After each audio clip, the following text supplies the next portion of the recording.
Hi everyone, my name is Hags Art, and today I'm going to be talking about the concept of romanticizing your art and why I think it's important and some simple steps you can take in order to do that.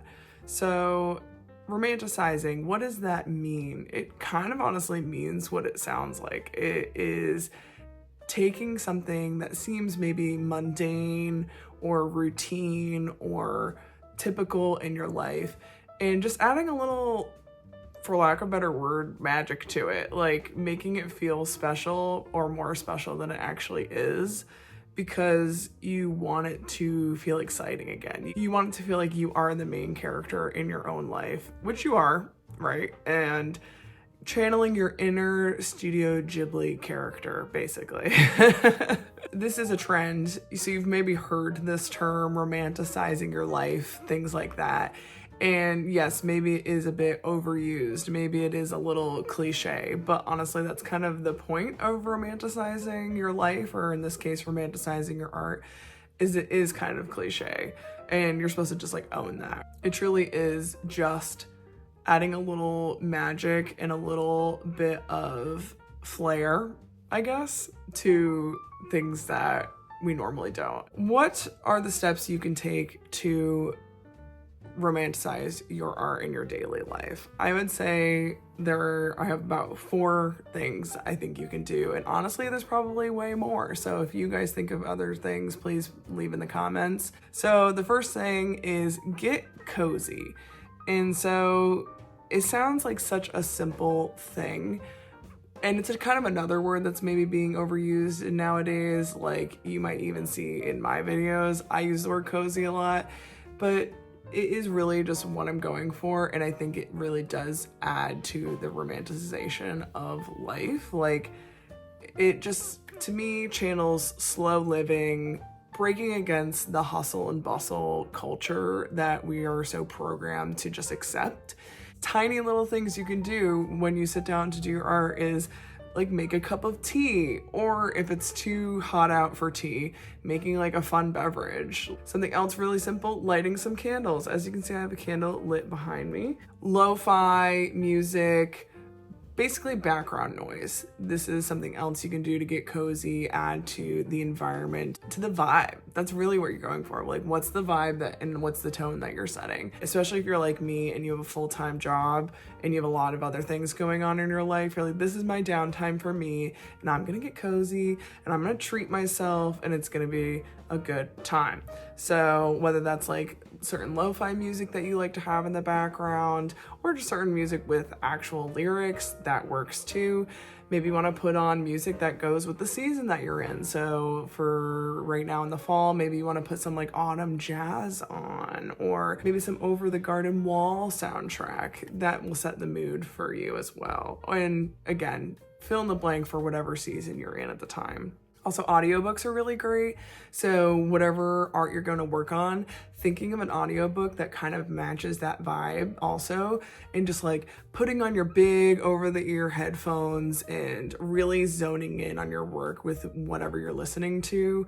Clothes is another big one, right? Especially when you're getting cozy. So whether you want to wear comfortable clothes, so putting something really comfortable on, but maybe you want to put on something kind of cute. So you put your little, like what I'm wearing right now, a little athleisure, but like it's still cute. It's a little elevated than more than just me wearing some free t-shirt that I've gotten in the past that's covered in paint or stains or something. So again, clothes. Oh, hello. Say hi to YouTube. Okay, I'm gonna keep filming, all right? I love you. Clothes is really about like what you're comfortable in at the end of the day. So what you're gonna feel good in and what gets you excited to make art and makes you feel like the best version of yourself, I think, is at the end of the day what matters. So if you want to put on your nice new pair of sweatpant joggers and a cute athleisure top that you're gonna be comfortable in, and get bundled up on the couch with a blanket and your sketchbook, do that. But if you also want to do something a little more extra, like put on a cute outfit that's a little more polished, not just something you would wear at home, and wear that around the house even just to feel special. Again, feel like the best version of yourself. You're like, you know what? This is when I feel like the best, most elevated version of myself. If I wanted to be a main character in a TV show and I wanted like the poster of me in an outfit, what would that outfit be? You could also think of that. So the next tip I have is probably my favorite. It is use the nice stuff, okay? Use your best stuff. And by that I mean get your best paper out, get your best paints out, get your nice brushes out. I think for the most part, a lot of us splurge every once in a while on these little things that we don't normally use. Use it. Art materials are meant to be used. So stop feeling like you have to save it for something. I do this too.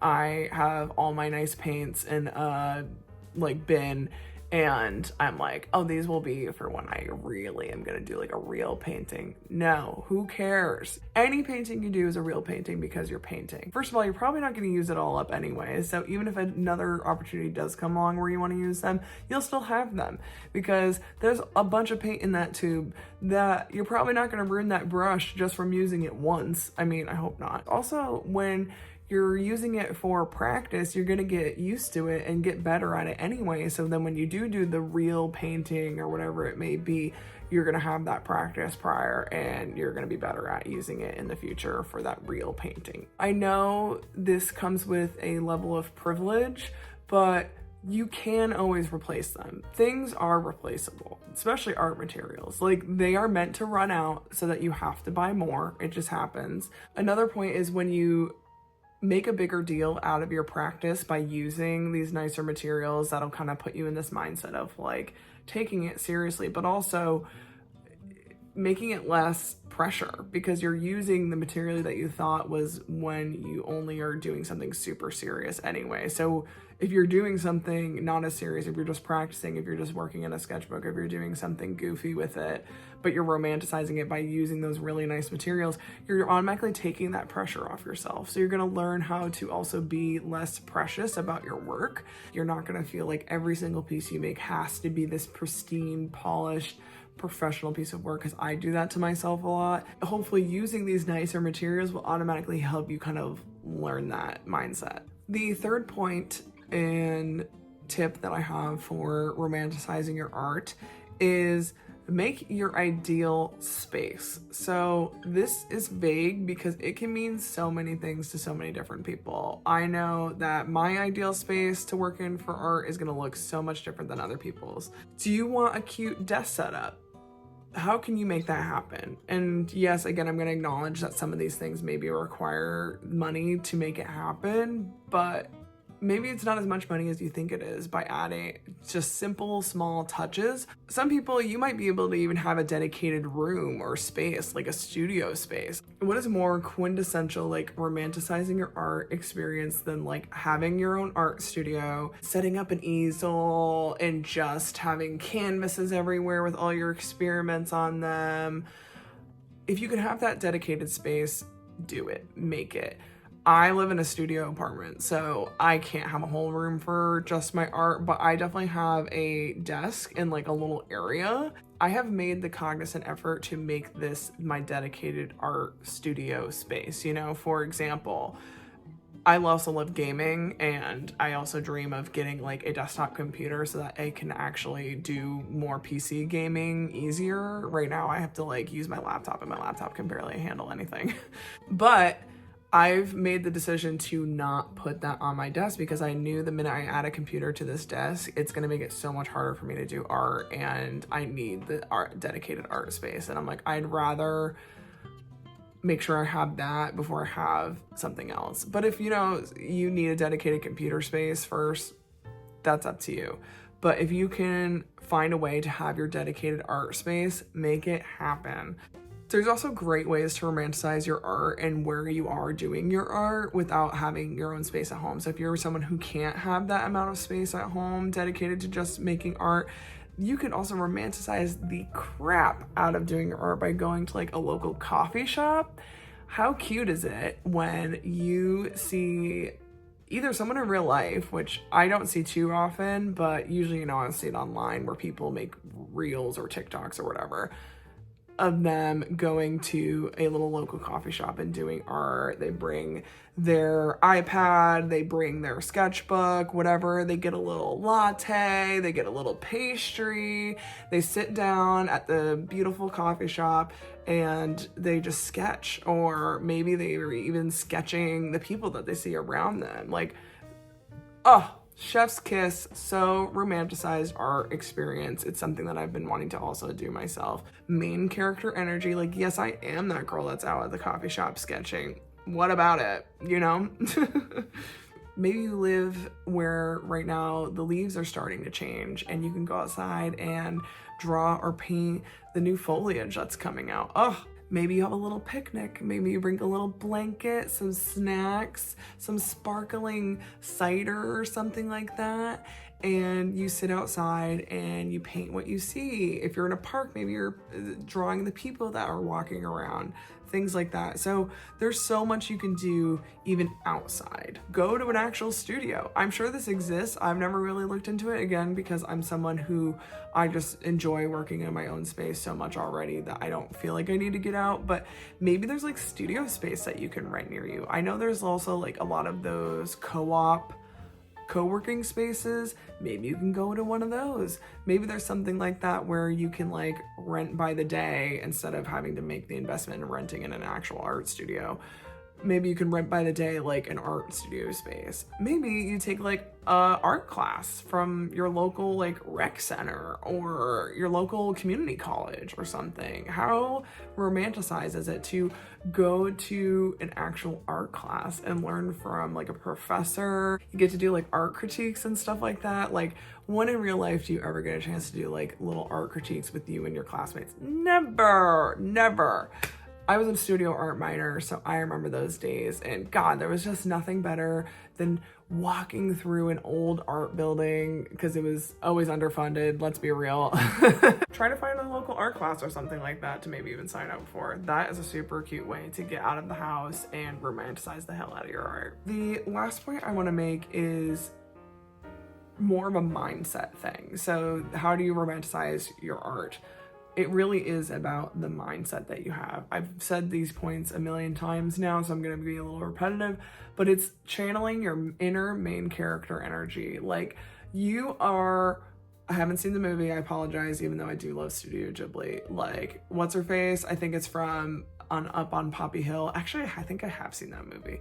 Anyway, this screenshot here, you are her, okay? Everywhere you go, the wind is blowing and you are just creating the best work you've ever created in your life. It is like a confidence thing. You could keep an artistic diary of sorts where next to your artwork, you're scribbling some notes in, you're writing about your day. It's almost like a journal entry along with whatever you just sketched, whatever you just painted. And then that way your art also becomes kind of like a time capsule of sorts, where not only can you look back at the art that you previously produced, but maybe you can also see the notes that you were writing at the time. What were you thinking around that time? What else were you working on? Did you have a grocery list going on next to it? Because how many famous artists do you know where they blew up, and then even their sketchbooks get like published and famous, and then you're looking through their sketches and you're like, what is half of this, But it's so cool and so raw and so real. Do that for yourself, keep a sketchbook where you're just like, you're brain dumping, you're doodling, you're sketching, you're bringing it with you when you go places. And that way, again, it's a part of you and it's your artistic diary. I really think that's such a cool concept that I would even love to adopt as a practice. This is another, I guess, final step that is more like a half step. It's more like a half tip, honestly, is after whatever you do with all these previous tips to romanticize your art, hang it up afterward. Hang it on your fridge like you are a 10-year-old who just got an A on your report card. Hang it in your studio space, whatever that looks like. Make it your cell phone background, make it your desktop background, whatever works for you, to hang it up and see it almost on a daily basis to remind yourself, oh yeah, that was that time that I was cute as hell and romanticized my art and did that for me and really just relished in the process of creating. I think that's what it's making these things that feel mundane, drawing it out, slowing it down, and just enjoying it for what it is, even if you're sprinkling these little added things on top. So hang up your work, remind yourself of that time that you did this for yourself so that you'll be more inclined to do it again in the future and hopefully adopt it as a full-on practice. And you can just keep adopting this mindset and it will bleed into your work. It will bleed into your creation. It will bleed into your life, like spreading the joy of creating and romanticizing that creation through your day-to-day life. That was probably so corny and so, I don't even know. But truly, I do believe it. That's something that I've gotten out of creating these YouTube videos is I've been doing this now for like going on 3 or 4 years, but I wasn't always doing these types of videos. I was doing bullet journaling for a really long time. And then I started watching like studio vlogs and stuff. I liked them a lot, but I always was like, oh, I don't have a lot of subscribers. I don't nobody really cares that much about my art. Who cares? I have fun making them and that's all that matters. It also gets me to make my art more. So when I'm romanticizing my art by making a studio vlog, that's still creation. So that is still a positive thing at the end of the day. It's really just all these things to help you to get to create more and enjoy creating more. That's why I think these steps to romanticize your art, while yes, they can seem silly, they can seem frivolous, they can seem trivial, they can seem like too much extra work that you don't want to do, maybe you feel like you don't have the time, that's understandable too. I don't do this all the time, just as a disclaimer. I don't think anyone does unless they do art for a living. But if you're really someone who's struggling to find that time right now or find the desire to want to create, these are again little things that maybe you can just sprinkle in to really make it feel special, really make it exciting to create again. Maple, do you have anything to add? I'm so sorry, I didn't mean to make you get up.